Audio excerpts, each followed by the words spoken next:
சுவாமிஜி பேரை கேட்டாலே சும்மா அதிருதில்ல அப்படின்னு சொல்லணும்னா அது ஒரே ஒரு பேர் தான் சுவாமிஜி, சனீஸ்வர பகவான். அவர் பேரை கேட்டாலே எல்லாரும் நடுங்குறாங்க சுவாமிஜி. மார்ச் 6ஆம் தேதி சனி பெயர்ச்சி வந்துருச்சே, எப்படி இருக்க போகுது நீங்க சொல்லுங்க. ஐயோ, அவரை மாதிரி ஒரு நல்லவர் கிடையாதுமா. மிரட்டுறாரு இருக்கிற அவர் மிரட்டவே மாட்டார், நாம தான் மிரண்டுக்கணும். காரணம் சனி இருக்கிற கிரகங்களே சனீஸ்வரன் தண்டிக்கக்கூடியவர். எதை தண்டிப்பார், யாரை தண்டிப்பார், எதனால் தண்டிப்பார், ஏன் தண்டிப்பார், அந்த தண்டனையில் என்ன இருக்குது. எல்லாரும் அப்படியே ஒருத்தனை கெட்டவனா சித்தரிச்சிட்டோம்னா அப்படியே சித்தரிச்சிடுவாங்க. ஆரம்ப காலத்துலேருந்தே அப்பா சனி போயிடுச்சு, அப்போ நாங்கள் பட்டுக்கிட்டு இருக்குமே அது ஏன் அப்படின்னு நிறைய பேர் இப்போ யோசிக்கலாம். இல்லை நாங்கள் 7.5 சனி வந்ததுலேருந்து தான் எனக்கு இதாச்சு, பாத சனி வந்ததுலேருந்து தான் இதாச்சு, எங்களுக்கு குடும்பத்துலேயும் பிரச்சனையாச்சு ஏன் அப்படின்னு ஒரு கேள்வியை போடுவாங்க. அப்போ ஒன்றுமே இல்லை, அவர் பயமுறுத்த மாட்டாருன்னா நாம் சில விஷயங்களில் தடுமாற்றத்துங்களை ஏற்படுத்தும். பல விதத்தில் தன்னால் இதை தான் செய்ய முடியுங்கிற ஒரு அளவு இருக்கும், அந்த அளவுக்கு மேலே போகும். அந்த அளவிற்கு மேலே போகும் பொழுது வேண்டான்னு சொல்லுவார் இவர். இல்லையே இது நம்ம போகலாம், அவர் போய் எப்படி இருந்தாலும் என்னால் பண்ண முடியும், நான் பண்ணாதா அப்படின்னு சொல்லி மேலே ஸ்டெப்பு வைப்பார், பிடிப்பார். அப்போவும் என்ன இது இப்படி தள்ளுது, இன்னும் இதை செய்யணும். அப்போ 2 ஃப்ரெண்டு வருவாங்க கூட, நான் வரேன் வா மச்சான் எல்லாம் பார்த்துக்கலாம், வாம்மா நான் வரேன், நம்ம 2 பேரும் சேர்ந்து செய்யலாண்டி அப்படின்னு ஆரம்பிப்பாங்க. இங்கே பிடிச்சவரை அவங்க 2 பேர் சேர்த்து வைப்பாங்க, கட்டிமாக பிடிச்சிக்குவார். அப்பவும் விட மாட்டாங்க, போகலான்னு சொல்லிட்டு போவாங்க.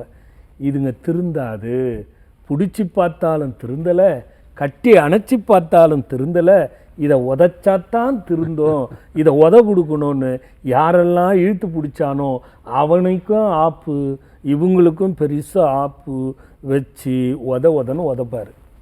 உதச்சோன்னா ஐயோ நம்ம மனசில் தோணிச்சே மேல் கொண்டு போவேனான்னு அப்பயாவது விட்டோமா, சரி ஃப்ரெண்டு சொன்னாங்களா அப்பவும் போவேனான்னு தோணுச்சே அப்பயாவது விட்டோமா, ஐயோ இது படாமே இருந்திருக்கலாமேன்னு சொல்கிறோம் பாருங்க. இதை தான் சனி பகவான் பண்ணுவார்.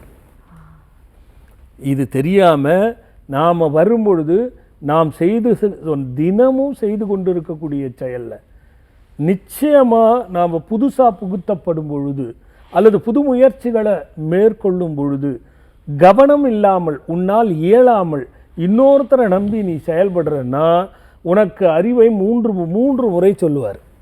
இந்த 3 முறையும் கேட்கலைன்னா கண்டிப்பாக பாதித்து தண்டித்து திருத்துவார்.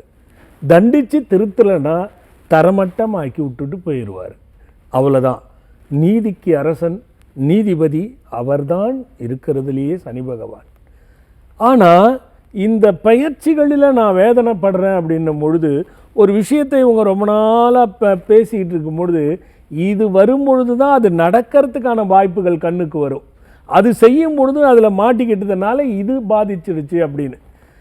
சனி பகவான் ஒருவருக்கு சனி தசையே நடக்கும். இந்த சனி தசா நடக்கும் பொழுது சனி கோச்சார ரீதியாக வந்துட்டால் பிரச்சனையே கிடையாது. ஏன்னா ஏற்கனவே அவர் தான் ராஜா, நீ புதுசாக மாறி வர்றதுனால ஒன்றும் பண்ண முடியாது. இது ஒரு விதமான கணக்கு. இன்னொரு கணக்கு வங்கு சனி பொங்கு சனி கண்ட சனின்னு பிரியுது இல்லையா. அப்போ பொங்கு சனின்னு ஒன்று சொல்கிறோமே, இதே 7.5 சனி 2வது சுற்றாக 30 வயதுக்குள்ளே இருக்கிறவங்களுக்கு பிரச்சனை. ஏன்னா அதுதான் தடுமாற்றத்துக்கான முதல் வயது. 30லேருந்து 60 வயசுக்குள்ளே சிந்தித்து யோசித்து செயல்பட்டு அனுபவப்பட்டு பட்டறிவு கெட்டறிவு சுட்டறிவு இந்த அறிவுகளெல்லாம் பாதிக்கப்பட்டு திருந்தி பக்குவப்பட்டு இந்த 60 வரைக்கும் நீ வந்துடுவ.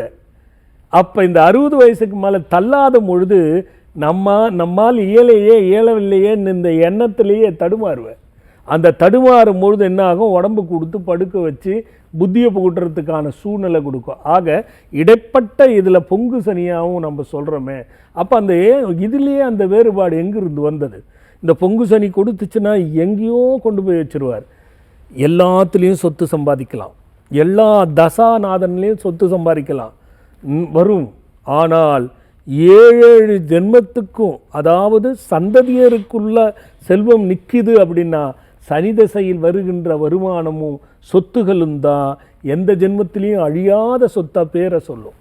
இன்னைக்கும் மறைந்து சில பேர் வாழ்ந்து கொண்டிருக்கிறார்கள் மாமனிதர்கள்னா அது சனீஸ்வரனை கணக்கு போட்டிங்கன்னா அவரோட தன்மையோ சாரமோ இல்லாமல் நடக்கவே நடக்காது. ஆக ஒரு பெயர்ச்சி ஆகுதுன்னு சொன்னால் உனக்கு என்ன திசைகள் நடக்குது, அதுக்கும் அந்த சனி பகவானுக்கும் என்ன சம்மந்தப்படுகிறது, உனக்கு நடந்துக்கிட்டு இருக்கிற கோச்சார புத்திகள் என்ன, இது எல்லாம் கணக்கிட்டு தான் நம்ம ஒரு முடிவுக்கு வரணும்.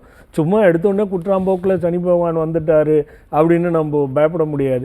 8ஆம் வீடு ஆயில்காரன் 8ல் சனின்னு தான் ஆயில் கெட்டின்னுவாங்க, நாம் 8க்கு 8ஆம் வீடுன்னுவோம். அப்படிலாம் இல்லை, நிறைய இருக்குது வாதங்களில். ஆக பொதுவாக எந்தெந்த வருடங்களுக்கு சனிப்பெயர்ச்சி மாறும்பொழுது எந்தெந்த ராசிக்காரர்கள்னு ஒரு விதிக்கு வந்துட்டோம் நம்ம. இப்போ உதாரணமாக கும்பத்திலிருந்து மீனத்துக்கு பிரவேசிக்க போகிறார்.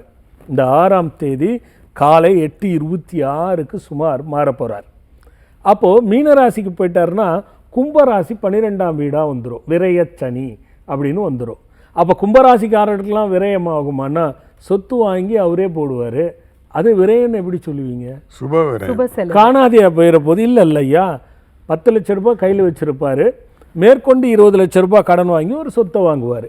அப்போ சனீஸ்வரன் வந்துருச்சு கடன் வாங்கிட்டாரு சொல்லுவாரா? சொத்து இருக்குல்ல அப்படின்னு கணக்கு.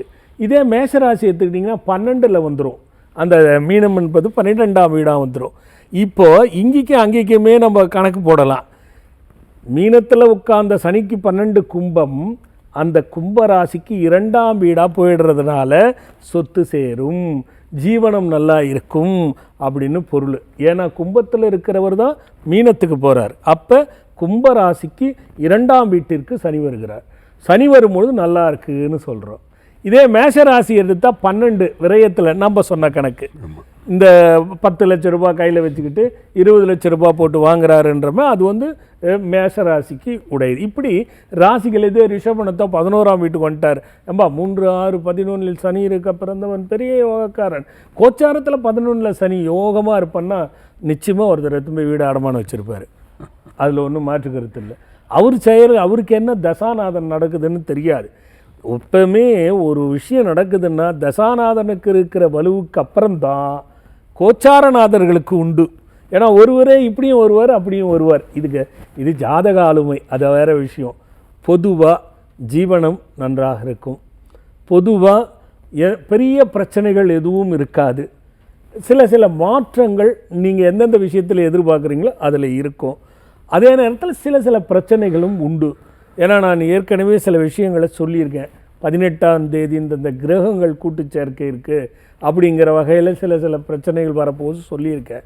ஆக பொதுவாக இந்த சனீஸ்வரனுங்கிறதுக்கு இன்னொரு பெயர் தபஸ்தபத்வா அப்படின்னு பேர். இப்போ நீங்கள்லாம் இந்த சனி தசை வரும்பொழுது இப்படின்னு சொல்கிறீங்க. காலகண்டி சூஸ்திரம்னு ஒன்று இருக்குது.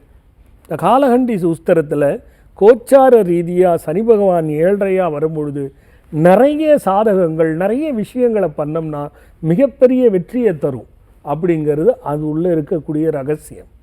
அந்த ரகசியத்தை கையாண்டு நான் என்ன பண்ணிட்டேன், 8 அதாவது 6/3/2026 சனிப்பெயர்ச்சி 8ஆம் தேதி, இது வெள்ளிக்கிழமை தொடங்குது. சனி ஞாயிறு 8/3/2026 அன்று இந்த காலகண்டி சூஸ்திரத்தில் இருக்கக்கூடிய மந்திரங்கள் எல்லாம் அன்னைக்கு சனீஸ்வர பயிற்சியாக ஒரு வேள்வி நடத்த போகிறேன். அந்த வேள்வியில் சனி சாந்தி, கண்டச்சனி, பாதச்சனி, 7.5 சனி, வங்கு சனி, இந்த மாதிரியான எந்த விதமான அர்த்தார்த்த சனி எதுவாக இருந்தாலும் விமோச்சனம், பிரச்சனைகளுக்கு தீர்வாகவும் நல்லபடியான ஒரு பெரும் நிலை எய்வதற்கான அழியாத செல்வம் கிடைப்பதற்கான மார்க்கம் தெரிவின்.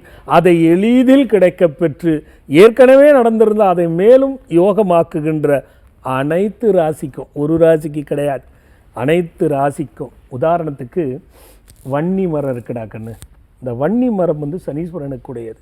வன்னியினுடைய அந்த வேரை வச்சு பல விஷயங்களை செய்ய முடியும். அப்படிப்பட்ட அற்புதமான மூலிகைகளை ஒவ்வொரு ராசிக்கும் கொடுத்து உங்கள் கையாலே யாகத்தில் போடுற வேள்வி 8/3/2026 அன்று இருக்கிறது. இதனுடைய முழு விளக்கத்தையும் இன்று அலைபேசியில் தொடர்பு கொண்டு கேட்டிங்கன்னா உங்களுக்கு சொல்லுவாங்க. எல்லா ராசிக்காரரும் இதில் பங்கு கொண்டு பயனடையலாம்.